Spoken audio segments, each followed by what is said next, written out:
Now, I hesitate to start my message with this image, but I'm going to share it anyways. So there was a picture that's been sent around over the last few Super Bowl Sundays in particular, and it says this on it: "You should be more excited to go to church than you are to watch the Super Bowl. So when your pastor makes a really good point, dump Gatorade over their head." Now, I will admit there have been a number of times in the years that we've been officers where people in our congregation have shared this with us or posted about it on social media or sent it to us, but to this day, I have never had that happen to me, nor have I seen it happen to Colleen. Now, I know we've preached good sermons and there have been good points, so I'm trying not to take it personally. But I'll be honest, I've thought a little bit about it, and I came to a conclusion that the only logical reason there could be why it hasn't happened is because people have too much respect for me and Colleen and not wanting to ruin our clothes, and too much respect for Steve and Jennifer and not wanting to ruin the carpet and all of the things here at the pulpit as well. So we're grateful that you've chosen to honor them and us in that way, to pay your respect by not dumping Gatorade for the hard work that we've done each and every day here. But respect and honor that we do show, and the winning coach will have happen to him, where they'll dump Gatorade over his head. Respect and honor, though, that we can show in other ways. Honor shared at funerals and celebrations of lives, in kind words shared with or about the people that we love, in testimonies and opportunities to speak about the deep impacts and ways that they have impacted our lives. Honor, that's the center of the last section from our Lessons from the Mount series on the Sermon on the Mount found in Matthew 5-7. Lessons that we've looked at over the last 5 weeks, highlighting what it would mean to live in the kingdom of God that Jesus came to usher in. And so week 1, if you'll remember, we said that we needed to be blessed. We needed to see God's goodness in the beautiful and in the messy moments of life. That we needed to be poor in spirit and mournful, to be meek and righteous. Week 2, we were reminded to be salty and stay lit, adding flavor and reflecting back Jesus to others. Week 3, we were told to check our heart, to consider what am I doing and why am I doing it, to build my kingdom or to build his. Week 4, we were asked to test our eyes, whether or not we're focusing on heavenly things as opposed to earthly, where moths and rust destroy. And week 5, to steal a line from Ted Lasso, we were encouraged to be curious, not judgmental, to get to know others, to challenge and correct, not to condemn, to ask how we would want to be treated in their scenario. A lesson that leads perfectly into the opening words of our passage from this morning, found in Matthew chapter 7, words famously called the Golden Rule. So in everything, do to others what you would have them do to you. Words that kick off a section that helps us to see how as followers of Jesus, residents of his kingdom, we can live our lives honoring the King by living like the King, showing God the proper respect for his immense goodness in our lives, for the many blessings that we receive and will receive, breath in our lungs, a new day, opportunities to be in and to impact the lives of others, this place, this country, and so much more. A section of Jesus' sermon that I believe can be broken down for the listener of his time and for us as well into 5 important words. And now, in order to help myself and hopefully you as well, I've used the starting letter S for each of these 5 words that I'm going to share with you. And so the first of these, and the first way to honor God, is to be willing to be selfless. This was the backdrop to the Golden Rule. Treating someone else how we would want to be treated. Not how they just treated us or how they deserve to be treated because of what they'd done. Giving up the right for an eye and a tooth for a tooth, as Jesus told the people in Matthew 5:38-39. to show honor to God who did not see humanity as enemies, even though we have been sinful by nature since the fall in the Garden of Eden, but who entered into the story of our lives by giving up his heavenly place to walk among us, to show us a new way, to provide hope that would not be there without him for this life and for the next. So to live in his kingdom, to honor the king, we need to be selfless, to have an unselfish love offered to others because it's been received from God, seeking good for others in a way that would glorify him and put them and their needs above our own, just as he had done. It would take being less like the world and what it told us to be, and tells us that we need to put ourselves first, to do what feels right for us, regardless of what it means for others, to make sure we're taken care of because nobody else would do it for us. A world that says that we should get what is ours. And to be more like Jesus, who called us to a higher standard of living. To be willing to give up our time, our talents and our treasures, our resources, in order to see others lifted up. To give up our need to be right or justified in order that someone else might be brought closer to God. Honoring the king would take, first of all, a little selflessness. And then Jesus tells them, as we turn to verses 13 to 14, that it would also take sacrifice. The image that Jesus has used in this passage of a wide and narrow gate is one leading to life and others to the destruction, was familiar one to the people of his time. So they would have understood the lesson he was trying to teach them. They would have known that the word that we have translated to narrow in our Bible, in the original text, in his language, would have meant troubled or beset with difficulty. That Jesus was saying to them, easy is the road to destruction, but difficult is the road to his kingdom. That many will follow the easy path because it's the one with least resistance. It's the one that fits with our human nature. It's the one that's comfortable. It's the one that's acceptable to the world. But to follow the leading of his kingdom meant a life of troubles and difficulties because the world would not understand it. It would be a life of obstacles and challenges because of living for something other than ourselves.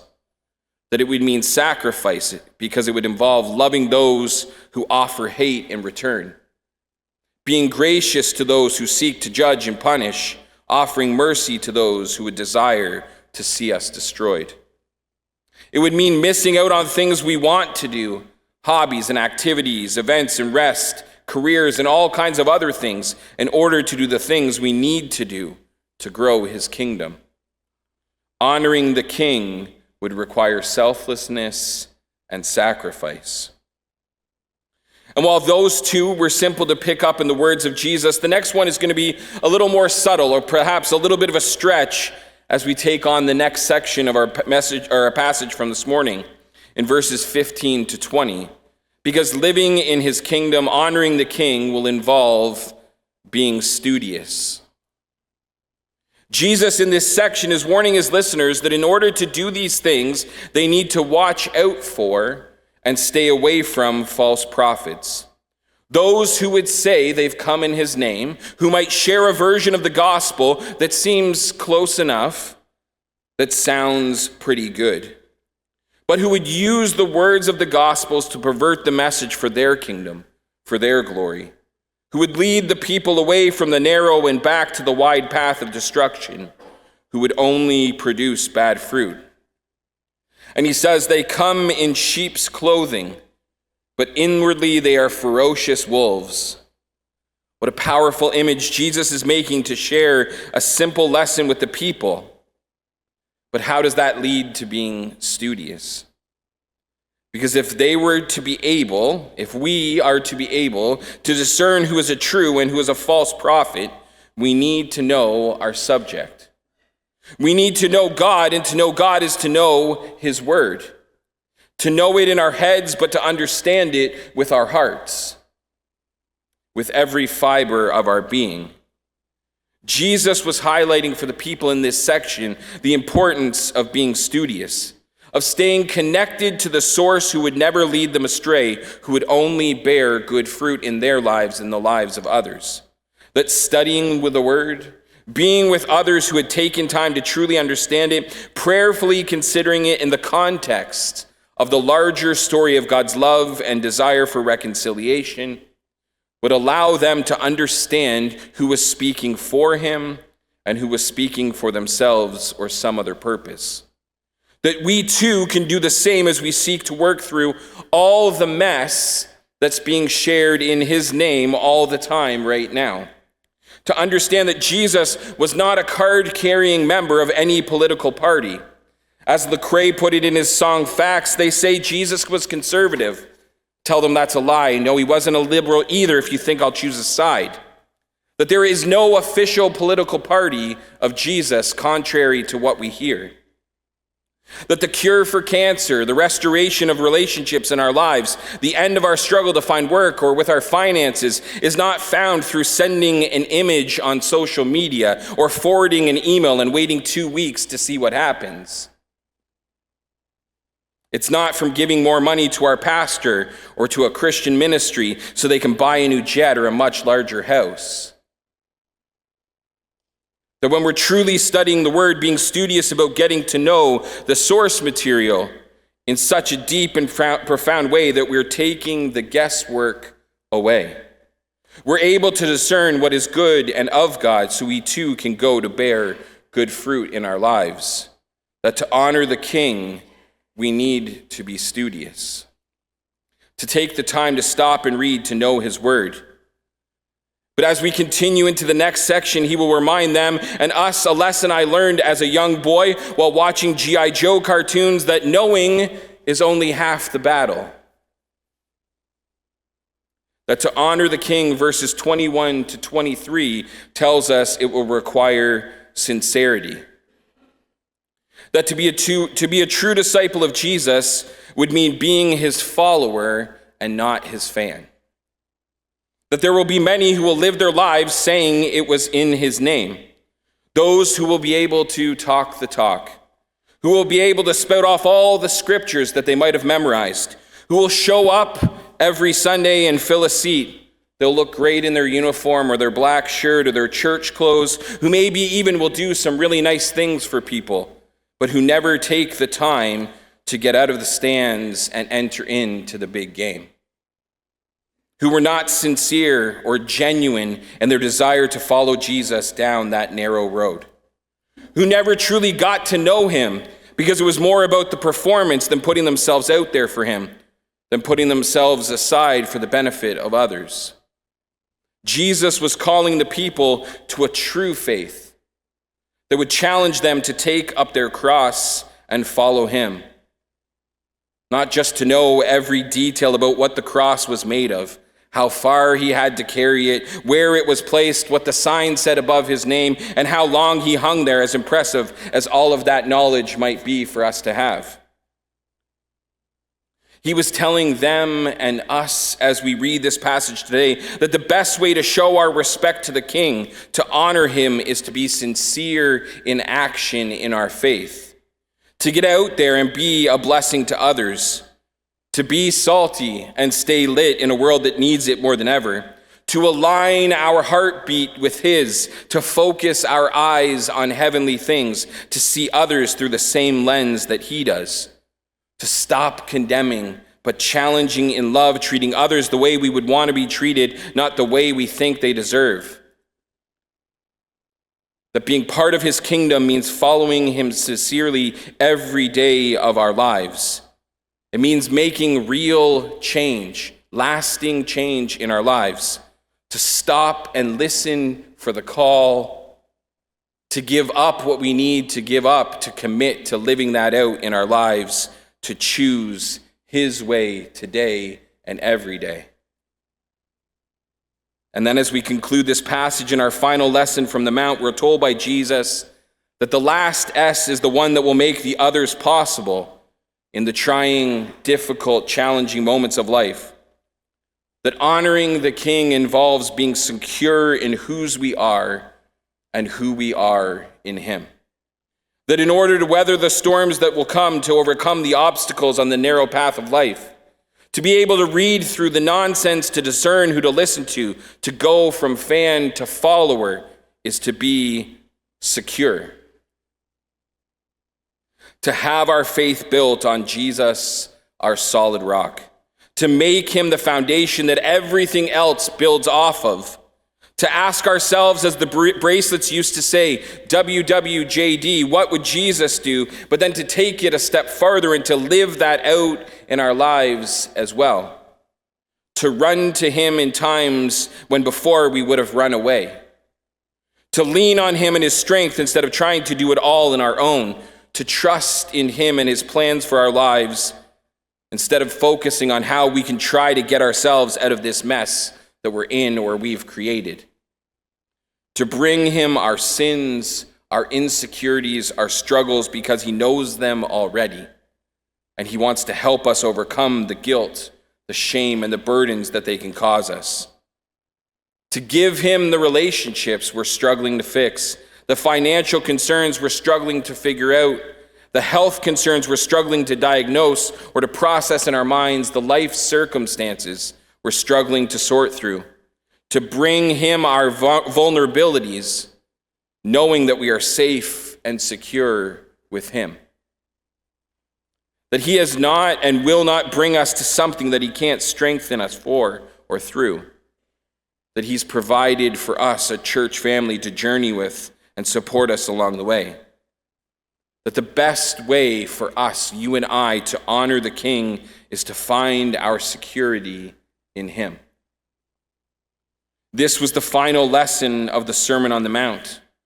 The final teaching that the people would leave with when they went away amazed by his teachings, it says. That in order to live in his kingdom, it would mean selflessly sacrificing for the benefit of others and for his glory. It would mean studious focus on his word and sincere walking in his shoes or his sandals, perhaps. And it would mean trusting that he would keep them and us secure in our lives if they're built on nothing less than Jesus' blood and righteousness, as we've just sang, on our cornerstone. That doing these things would not just help us live in his kingdom, but ultimately bring his kingdom here to earth. That as we take these moments in our service and those that are to come ahead of here, to reflect on what we have heard this morning, that we would reflect on where we stand with each of those S's.